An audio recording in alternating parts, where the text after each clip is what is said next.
আসসালামু আলাইকুম। কেমন আছো তোমরা সবাই? আশা করি সবাই ভালো আছো। তো বাইরে বৃষ্টি হচ্ছিল, আমি বৃষ্টিতে একটু হাতটা ভেজাচ্ছিলাম।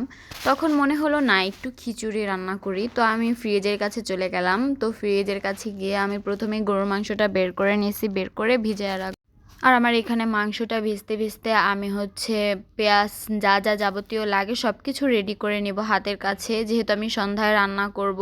তো আমি প্রথমে কড়াইতে তেল দিয়ে দিছি, তেলটা গরম হয়ে গেলে এরপর আমি পেঁয়াজ কেটে রাখছিলাম আর কাঁচামরিচটা দিয়ে দিব, আর সাথে একটু সামান্য পরিমাণ লবণ দিয়ে দিব। এরপর আমি পেঁয়াজের মধ্যে 2-3টা দারচিনি, এলাচ এগুলোও দিয়ে দিব। এরপর আমি সুন্দর করে একটু ব্রাউন কালার করে দিব। আর আমি সাইডে গরম পানি করে রাখছিলাম, আর সম্পূর্ণ রান্নাটাই আমি গরম পানি দিয়ে করছি।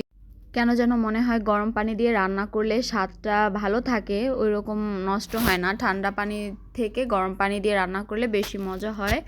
আমি এখানে আদা বাটা দিয়ে দিছি। আমি কোনো কিছুই মেপে মেপে দিই নি, যেহেতু আমি দুইজনের জন্য রান্না করব। আমরা দুজন মানুষ ফ্যামিলিতে। তো আমি হলুদ গুঁড়া দিয়ে দিছি, মরিচ গুঁড়া দিছি, ধনিয়ার গুঁড়া, জিরার গুঁড়া সব কিছু আমি এখানে দিয়ে এরপর সুন্দর করে কষাবো। আর মাংসটা আমি আগেই কেটে নিয়েছি, গরম পানি দিয়ে সুন্দর করে ধুয়ে রাখছি, পাশে সাইডে রেখে দিয়েছি। তো দেখতেই পারতেছো আমার এখানে সব মশলাগুলো দেওয়া শেষ। এরপর আমি সুন্দর করে ভুনা করব। আগে এটা আরও বেশি করে পানি দিয়ে সুন্দর করে কষাবো। মাংসটা দেওয়ার আগেই আমি প্রায় 20 মিনিটের মতো এটাকে কষায় নিব, যাতে মাংসটা প্রপারলি সুন্দর একটা ঘ্রাণ চলে আসে। তো আমি এখানে তেহেরির সাইজের মাংসটা নিছি, মানে ছোট ছোট করে কেটে নিছি। আর খিচুড়িতে মনে হয় বেস্ট হয় ছোট ছোট করে কেটে নিলে। তো আমি বেশি পরিমাণে নেইনি, অল্প পরিমাণে দিয়ে রান্না করছি, যেহেতু আমরা দুইজন মানুষ, অত প্রয়োজন হয় না। এখানে যেগুলো রান্না করব প্রায় এগুলো থেকে যাবে। তো আমি সুন্দর করে কষানোর পরে অল্প একটু পানি দিয়ে ঢাকনা দিয়ে রাখছি। আর এখানে আমি চাল ডাল মিক্স করে, আমি এখানে মুগ ডালটা ইউজ করি না। মুগ ডাল দিলে আমার কাছে কেন যেন ভালো লাগে না, কিন্তু টেস্টটা বাড়ে। তো আমি এখানে মাংসটা আবার একটু নাড়াচাড়া দিয়ে নিচ্ছিলাম, দেখছিলাম হয়েছে কিনা। তো হয় নাই। এরপর আমি পানি দিয়ে এটাকে পরবর্তীতে বসায় দিব। আর হ্যাঁ, আমি কিন্তু এখানে টোটালি গরম পানি ইউজ করছি, চালেও এবং মাংসতেও। আমি এখানে পানি দিয়ে এবার ঢাকা দিয়ে দিব যতক্ষণ পর্যন্ত না মাংসটা সিদ্ধ হয়ে যায়। পানি দেওয়ার পরে প্রায় আধা ঘন্টা পরে দেখি যে না, আমার মাংসটা সিদ্ধ হয়ে গেছে। যেহেতু চাল ডাল দিয়ে মিক্স করে একসাথেই রান্না করব, তো ভাবলাম যে চালটা ফুটতে ফুটতে আরেকটু হয়তো সিদ্ধ হয়ে যাবে। তো আমি চাল ডাল এবং এখানে প্রায় 2 চামচের মতো লবণ দিয়ে সুন্দর করে ভুনা ভুনা করে এই তো গরম পানিটা দিয়ে দিছি। এবার আমি ঢাকা দিয়ে দিব।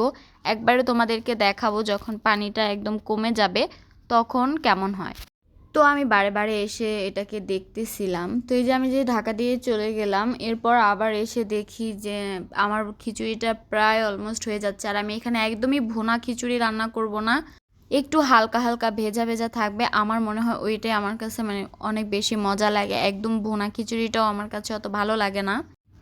তো দেখতেই পাচ্ছ আমার এখানে প্রায় 80% খিচুড়িটা হয়ে গেছে। তো আমি আবার একটু দম দিয়ে রাখবো, এই দমে যেইটুকু রান্না হয়।